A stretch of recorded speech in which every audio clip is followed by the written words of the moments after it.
reflexión personal sobre el tema de los derechos políticos.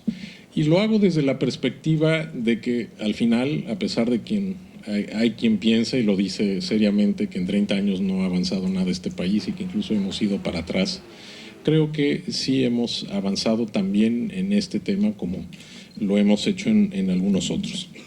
Miren ustedes, hace casi 20 años yo publiqué un pequeño artículo en 1995 en la revista de la Facultad de Derecho de México, la revista de la Facultad de Derecho de la UNAM, y yo decía en ese artículo que pues México había hecho avances importantes en ese momento en la materia electoral, pero que no había una tematización de los derechos políticos. A mí me parecía que era muy importante todos los avances en materia electoral, pero que esos avances tenían que verse desde la perspectiva de los derechos del ciudadano, no nada más de una organización política o de un sistema de representación popular.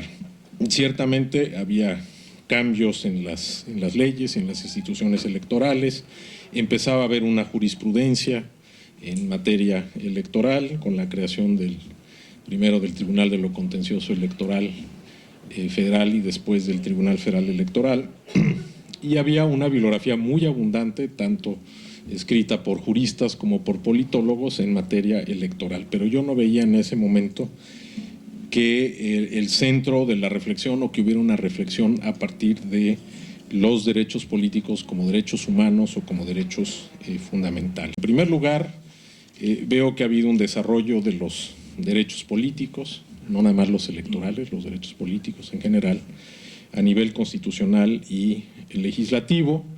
Varios de los cambios implican una novedad, una ampliación de esos derechos.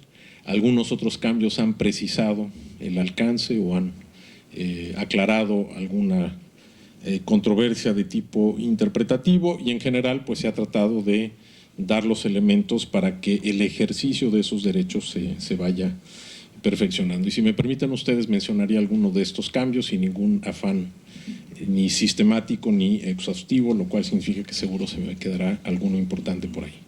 Bueno, un cambio importante, pues la posibilidad de que los ciudadanos mexicanos puedan votar en el extranjero. Después un tema que está nuevamente en la discusión pública, el haber fijado un cierto porcentaje, una cuota para impulsar la participación de la mujer en los órganos de representación popular. El presidente Peña acaba de proponer que haya al menos un 50% de candidaturas de las mujeres a los órganos de representación popular.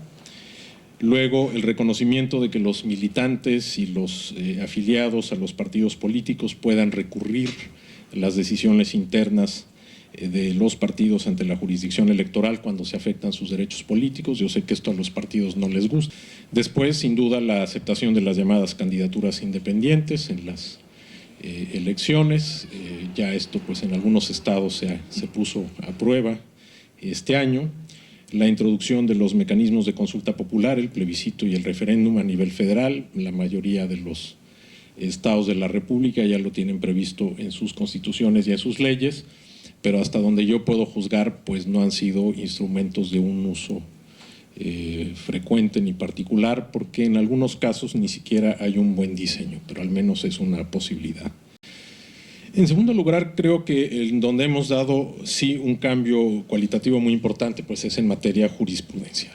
La aceptación, por ejemplo, de la competencia de la Suprema Corte para examinar acciones de inconstitucionalidad en materia electoral, pues ha abierto la puerta para que la Suprema Corte pueda hacer interpretación constitucional, no solo en materia electoral, sino del ejercicio y del alcance de los derechos políticos. Y en el caso del Tribunal Electoral, pues es todavía más claro. Cuando el Tribunal Electoral dejó de ser un órgano nada más de legalidad y se le dio la facultad de interpretar y resolver cuestiones de constitucionalidad, pues ha desarrollado, hasta donde puedo ver, sin que se haya un estudioso particularmente sistemático de su jurisprudencia, que el Tribunal Electoral ha desarrollado una doctrina importante alrededor de los derechos políticos como derechos fundamentales.